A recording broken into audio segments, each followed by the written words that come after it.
Generals Die in Bed. Chapter 7. Béthune. Béthune, a dirty, squat, coal-smudged city. The black north of France. In the days of peace, black with the soot of coal, now blackened with the smoke of war. On the outskirts of the town is a huge slag heap. The adjacent coal mine is idle, but intact.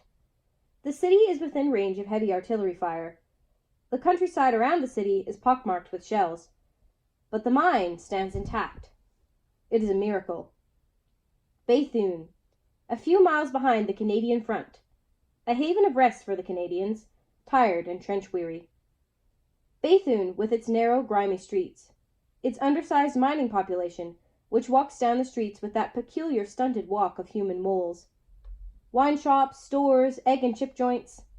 No shells scream into the town. Airplanes fly harmlessly over it. The mine building with its shower baths. The tolerated brothel.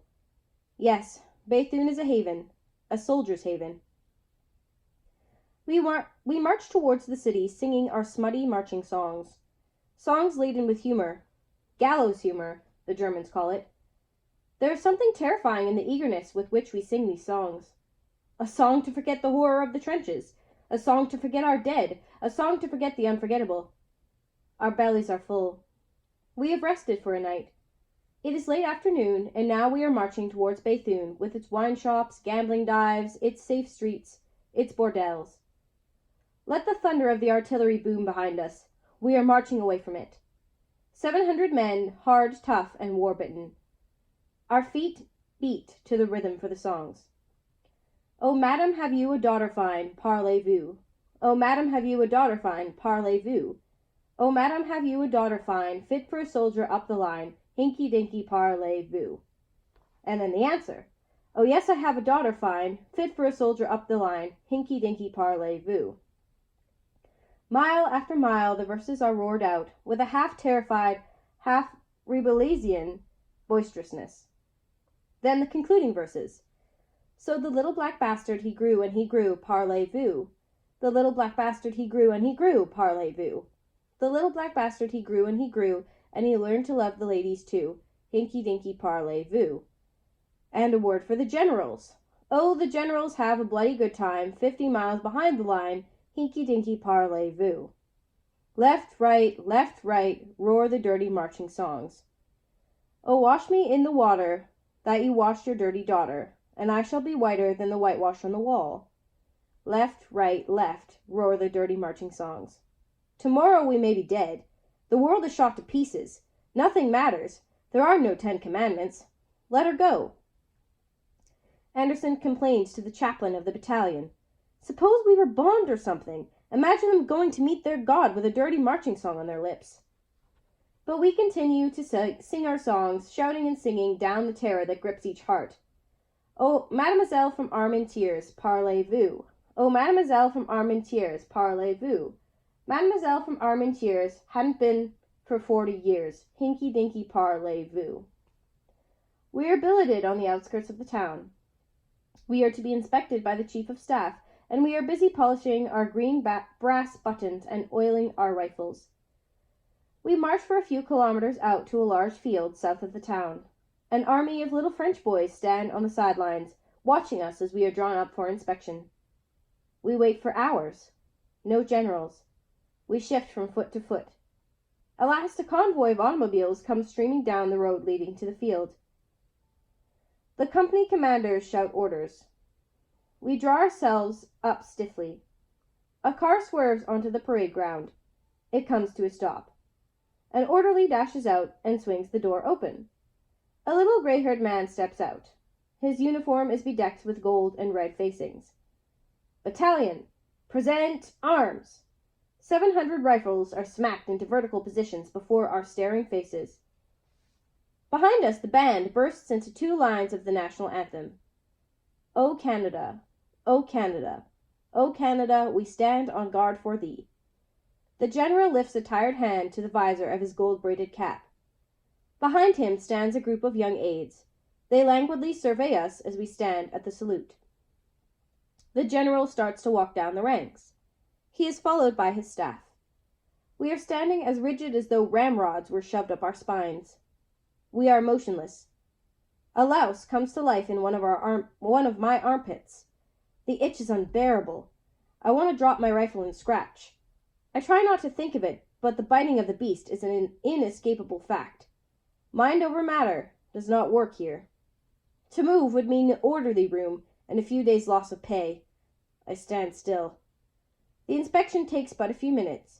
The general gets into his car and drives off.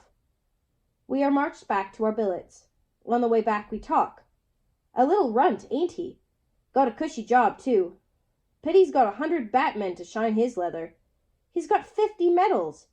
Yeah, but he'll never die in a lousy trench like Brownie and them did. God, no, generals die in bed. Well, that's a pretty good place to die. Anderson speaks up.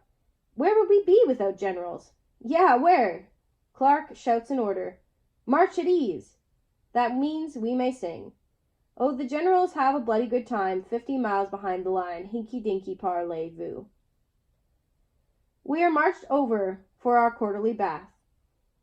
There are shower baths in the mine buildings.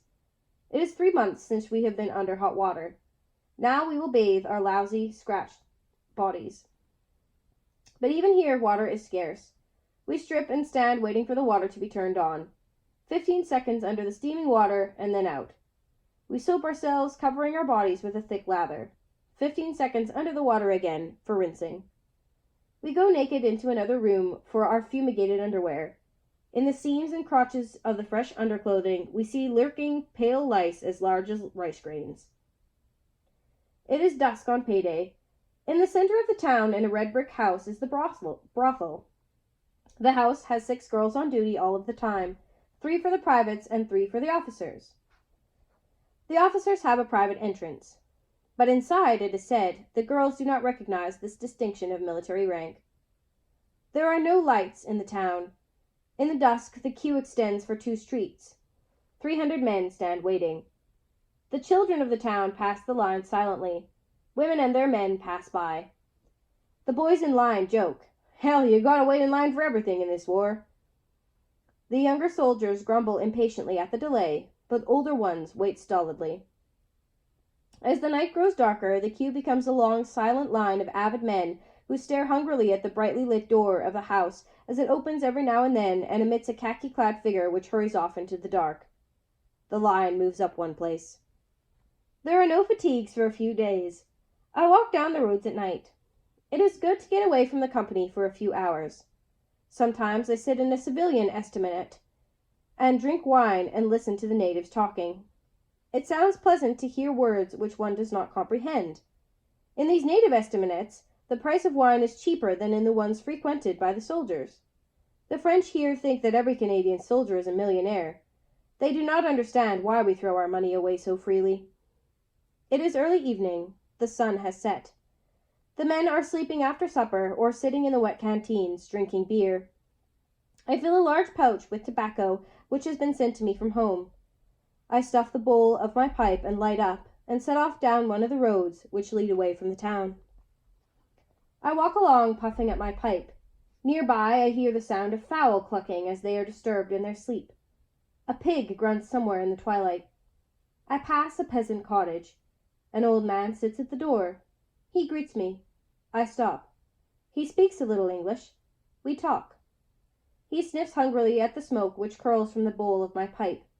Tobacco is scarce with the natives. There is a government monopoly, and most of it is sent to the French soldiers at the front. The natives smoke horrible black stuff, expensive and hard to get. He holds out a gnarled brown hand. It is twisted into the pathetic begging gesture. Tabac? He asks. I hesitate. One is not generous in war. His eyes beseech me. I give him my pouch. He takes a blackened pipe from his pocket and eagerly fills his bowl. We smoke in silence. He takes a deep inhalation of the fragrant Virginia tobacco and exhales with deep sighs of satisfaction. After a while we talk again. He asks if I like Béthune. Yes, I say. They don't shell it, do they? Do you know, monsieur, why the Boches do not bombard the city? It is a fortified town. You must surely know?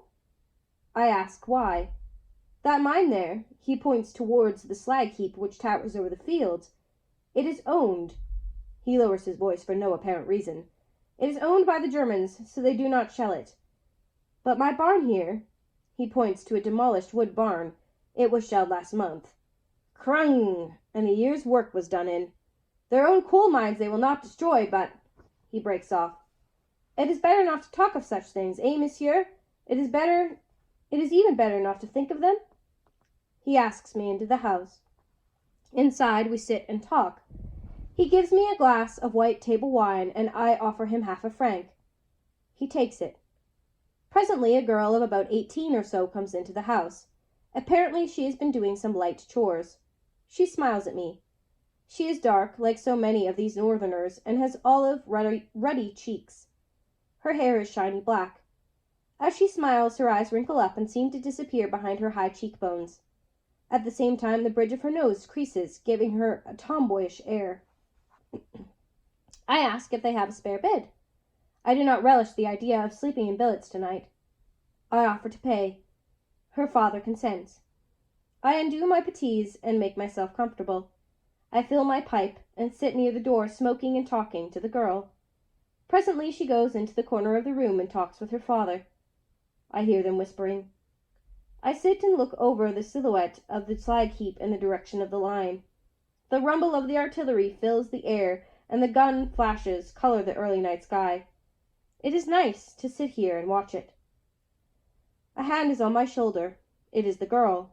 "You please give father tabac? Canadian have many."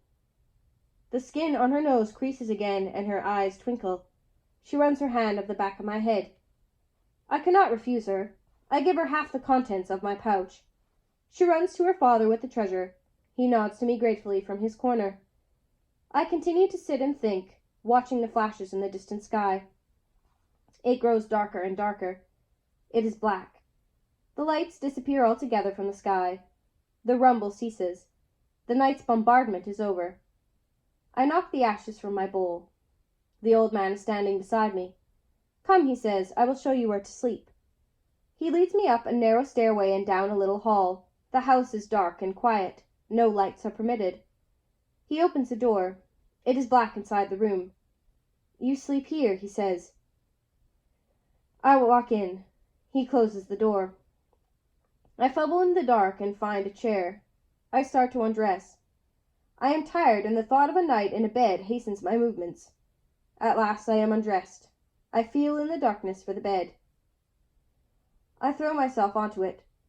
In the dark, my hand feels a warm, hard woman's body. I smell pleasant odors, earth, manure, sweat. Her hot breath beats into my face. We do not speak. In the morning I sleep late. I dress in a hurry and get into billets late for breakfast. Fry and Broadbent tell me that I am wanted at company headquarters. My leave has come through. I rush back to my billets. I hastily pack and get ready to go. I draw my pay. In the evening I start down the line. There are about 25 of us in the cattle car, which halts and bumps its way down towards the base. The train creaks and comes to a halt every few miles. It is night, but we cannot sleep. We talk and smoke. "I'm going to walk into the best restaurant in London, and I'm going to say to the waiter, 'Bring me everything on the menu.' Yeah, you think you can eat a lot. Well, let me tell you that your belly is all shrunk up. Last time I was on leave I got sick that way. I'm going to sleep the whole 10 days. God, another day and we'll be sleeping in clean sheets." Dawn. We are still in the cattle car. We pass an encampment for war prisoners. The emaciated-looking Germans stand looking as silent and motionless as owls. One of them waves his hand at us as we ride past. We wave back at them. We throw them cigarettes and cans of bully beef. At last we arrive at the base. We wait in line for our soup, and later are assigned to motor lorries, which will take us to the Channel port.